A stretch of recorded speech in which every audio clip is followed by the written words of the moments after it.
The weather couldn't be better. We have a brilliant sun at this moment, and here comes the president now. In fact, he's not in his limousine. He's departed the limousine, and he is walking. He is reaching across the fence, shaking hands with many of the people who have come here to see him. He is closely accompanied by Dallas police officers and, of course, the Secret Service. He is now shaking hands, and they are walking along the line of the fence, shaking hands with some of the hundreds of people who have come here to view their arrival. And now the President and First Lady are retreating from the fence. They're heading now for the official limousine where Governor Connolly stands, waiting their arrival so that they can make their way downtown and out to the Trade Mart. But this was one of those impromptu moments for which President Kennedy is so well known. So many times you have heard that the Secret Service men suddenly find themselves without the president, that suddenly he has left them and stepped into the crowd, the milling throng, and decided to shake hands and give his personal greetings. And this, once again, he did. There's the gunmetal gray limousine, blue and gray, pulling away now from the fenced area. The President and Mrs. Kennedy seated on the back seat, Governor and Mrs. Connolly on the second seats or jump seats, and then the official driver and Secret Service men are in the front seat. A flying wedge of some 12 Dallas police motorcycles leading the way, and the pace is picking up as they head for the departure gate and the trip downtown to the Trade Mart. Now, those of you who are waiting along the parade route, just to be sure that you find yourself in the proper location, let's give it to you once again. It will go Mockingbird Lane to Lemon Avenue, then travel south on Lemon to Turtle Creek, Cedar Springs, through the downtown area on Harwood to Maine, west on Maine to Houston, through the Triple Underpass to Stemmons Freeway, then on to the Trade Mart. After greeting the friendly crowds at Love Field, the president took his seat in the rear of the Lincoln limousine next to his wife Jackie, and right behind Governor Connolly, who was in a jump seat. The motorcade rode through Dallas, heading for the downtown area. The crowds grew thicker and were very friendly, as many as 12 to 15 deep.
The presidential limousine is turning right from Harwood Street onto Main Street and will head west for about 3/4 of a mile toward Dealey Plaza.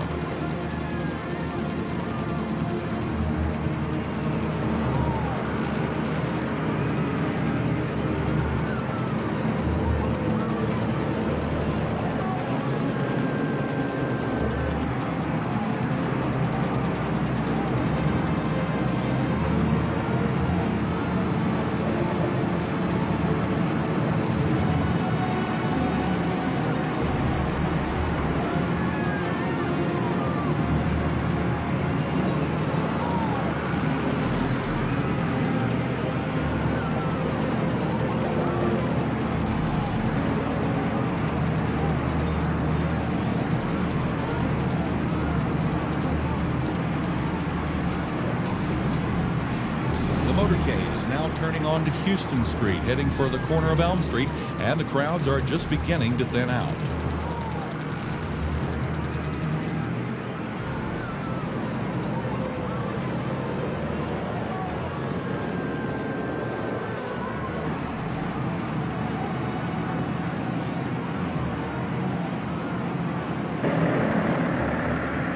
President's car is now turning onto Elm Street, and it will be only a matter of minutes before he arrives at the trademark.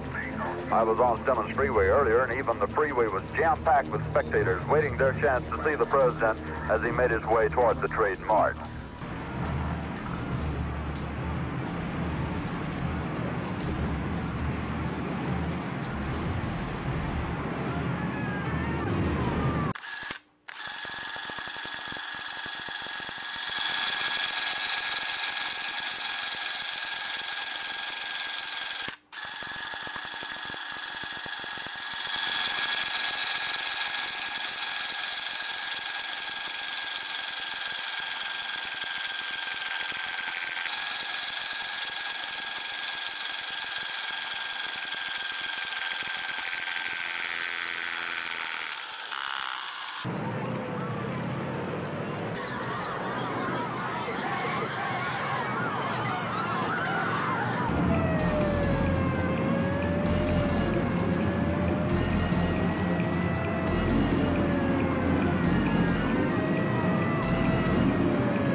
It appears as though something has happened in the motorcade route. Something, I repeat, has happened in the motorcade route. Stand by.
Numerous people running up the hill alongside Elm Street, there by the Simmons Freeway.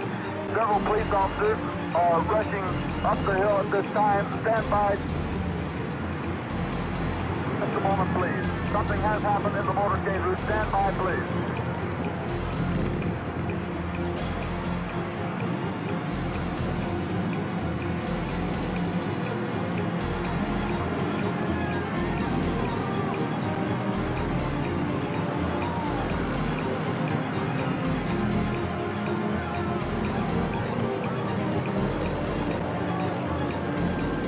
The President's car is now going past me. The limousine is now traveling at a very high rate of speed. Secret Service men standing up in the limousine. They are armed with submachine guns. It appears as though someone in the limousine might have been hit by the gunfire. Parkland Hospital, there has been a shooting. Parkland Hospital has been advised to stand by for a severe gunshot wound. I repeat, a shooting in the motorcade in the downtown area. Parkland Hospital has been advised to stand by for a severe gunshot wound. The presidential car coming up now. We know it's the presidential car. You can see Mrs. Kennedy's pink suit. There's a Secret Service man, spread eagle, over the top of the car. We understand Governor and Mrs. Connolly are in the car with President and Mrs. Kennedy. We can't see who has been hit, if anybody's been hit, but apparently something is wrong here. Something is terribly wrong.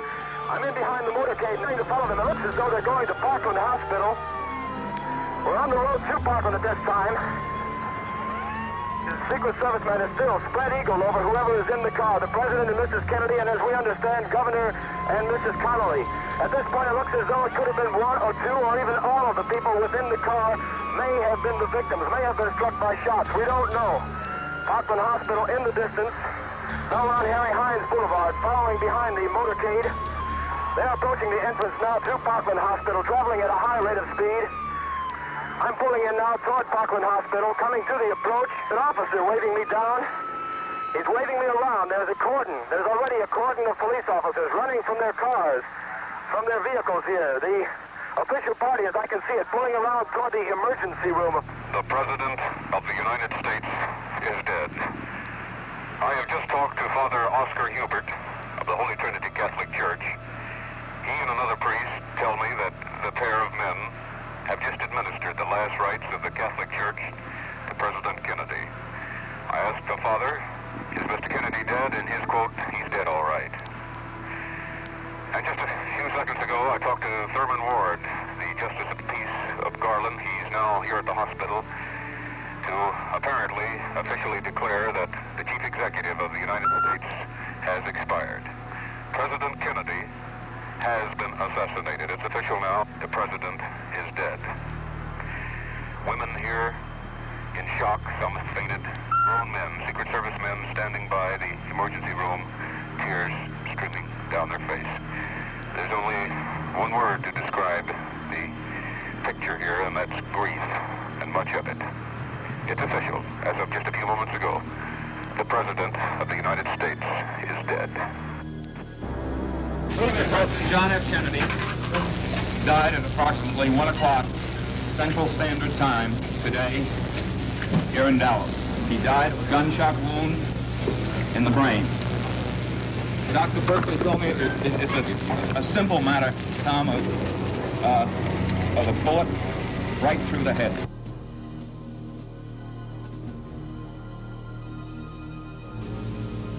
Just a few minutes ago, the President of the United States turned from Houston Street onto Elm Street on his way to a scheduled luncheon appearance at the Stemmons Trade Mart. And as he went by the Texas School Book Depository, headed for the Triple Underpass, there were 3 loud, reverberating explosions. Nobody moved. Everyone seemed stunned. A few seemed to look around, wondering who has the firecrackers. Then suddenly the Secret Service men sprang into action. The convertible bearing the President and Mrs. Kennedy sped away, and officers, both plainclothes and uniformed, seemed to spring from everywhere at once, guns drawn, ordering people to lie flat. There are 2 witnesses who were near the President's car at the time of the explosions who say that shots were fired, from which upper window we do not know. We do not and cannot confirm the reports at this time that the President has been shot. One witness says he definitely was shot, that he was hit twice, that he saw the President slump in his seat. As I say, this is not confirmed at this time. From where I am, the police have 2 witnesses. They are bringing them in now. I'm in the Texas School Book Depository building. They're bringing some witnesses in now. We will try to learn further and relay word to the station.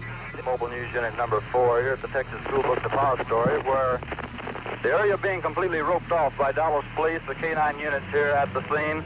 I don't know what for, but a fire truck is standing by. Most of the officers, literally hundreds of them, armed with sawed-off shotguns, pump shotguns, automatic shotguns, and submachine guns. I happened to be about 15 feet away from the President when the first shot hit him. The first shot rang out, and I was positive when I saw the look on his face and saw him grab his chest and saw the reaction of his wife that he had been shot.